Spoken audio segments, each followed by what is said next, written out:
in the field August 16th, 2013 at Genesee, Idaho, and it's Good Harvest Day, right, Dan? This is Dan Mader from Genesee, and we're in the field in a garbanzo bean field here today, and they're just finishing up spring wheat harvest.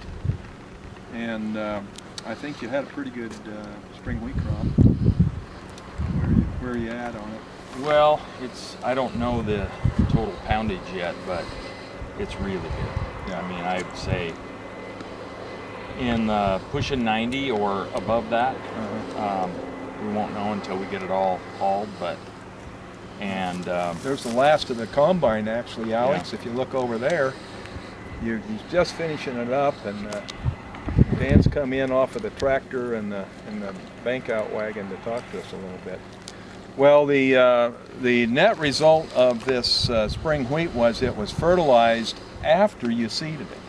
Mm-hmm. So, and you're a firm believer of seeding as quick as you can early in the spring of spring wheat. Right. No messing around with commercial fertilizer. You're just going to get the seed in the ground as early as you can. Right. It's all about the yield's determined by how many days it has till it gets to be 90 or 100, and then it's over. Yeah. And so we want to get it in the ground early, and then we can come behind that and fertilize. The protein is pretty good on this wheat. I didn't have quite enough on to fertilize and have high protein, 12% protein on hard white wheat is what they want. It's a little bit below that, but it's running close. And to really make good protein, we probably should have had a small shot of it on last fall, 30, 40 pounds. It would have been deeper in the profile. Yep.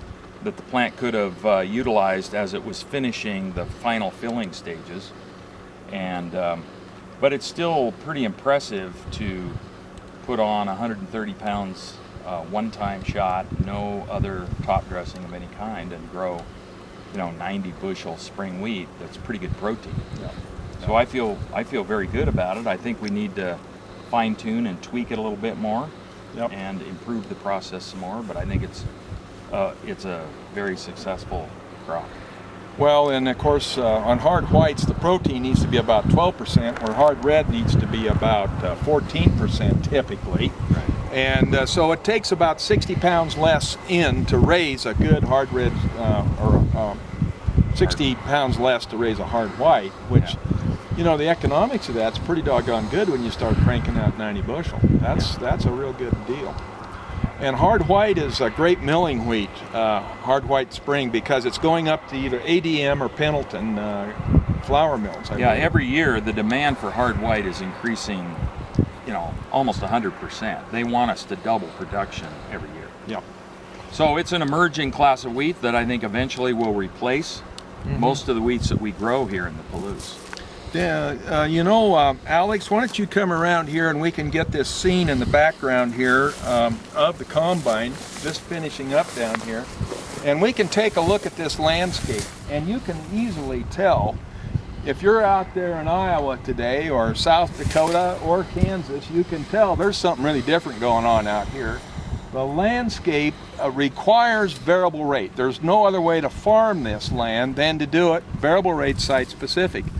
And Dan and his brother Steve and his nephew Kevin have proven this up this last couple years with their Exactrix system, running VRT site specific with absolute uniformity. And some of these injection pressures are very high. They're up around 300 plus PSI, and you have to defy gravity. As you look at those hills along there, there's no downside upside thing. Everything is exactamundo across the width of the machine, and that's the whole key, is the uniformity. So the old applicators, the old pressure reducing ammonia systems, or any type of system that does not raise pressure up to this 300 psi level, is automatically non-uniform and automatically variable rate by design, because some shanks are getting 3 and 4 times more than adjoining shanks. And we can easily show that with a lot of other pictures. But as you can see, Dan, how do you have 4 rates on this? 4 different variable rates in this land? No, this was not variable rated. This was not variable rated. Yeah, and it's the one thing I think I could have made protein on all of this wheat if I had simply pulled back the rate on the hilltops and increased all those savings in the low ground. In the low ground. I'd have been hitting right on 12 with the same amount of N that I have today. So there's several crops that are really made for variable rate. One is malt barley, because you don't want high protein on malt barley. That's right, and that field we're looking at right over there, that's a malt barley field. Yeah. It made between 2.5 and 3 ton of malt barley, which is by far the best malt barley crop I've ever grown, and it's one of the better overall barley crops I've ever grown. But malt barley, you want to pull back on the N any place that it's going to be limited in production, because otherwise you're going to pump the protein too high. You can't have protein over about 12.5 in barley for malt. And then down in the lower ground where your production potential is higher, you need to bump up a little bit the N so that you get more production out of it. Are you moving PNS up and down too? Well, we are some, but we're really trying to figure that all out. We don't know, we're kind of guessing on that still. Yeah, we are. So Dan can vary both phosphate and sulfur independently from nitrogen. Yeah. And there has been a little testing with higher P rates on these clay ridges here. Malting barley is very sensitive to over application of nitrogen. And Alex, I know you're a great beer drinker. I've seen you. And malting barley, when you're trying to deliver quality malting barley, you want it to sprout just right. The maltster doesn't want that high protein barley. And if you look at that field over there, you see that how shallow it is. It's right next to a rock outcliff there. That is Cow Creek. And so those soils are not deep on the field margin there. Very shallow soils, maybe 2-3 feet at the most. Just enough to an annual crop. And that was all variable rated over there. And that was variable rated. That was variable rated, yeah. So once again, the malting barley got a little bit different treatment than the spring wheat. And on a practical basis, the fact that the land is undulating, the way the soils were formed by the rainbow effect of the Cascade volcanoes, we have got to have variable rate under these pricing scenarios of the commodity and the nutrient. So your costs go way down and your potential goes way up. And it's simply because you have these little management zones, these little fields within a big field. And this brings on tremendous economic punch with these protein wheats and low protein barleys. You know, that works also very well in sugar beets.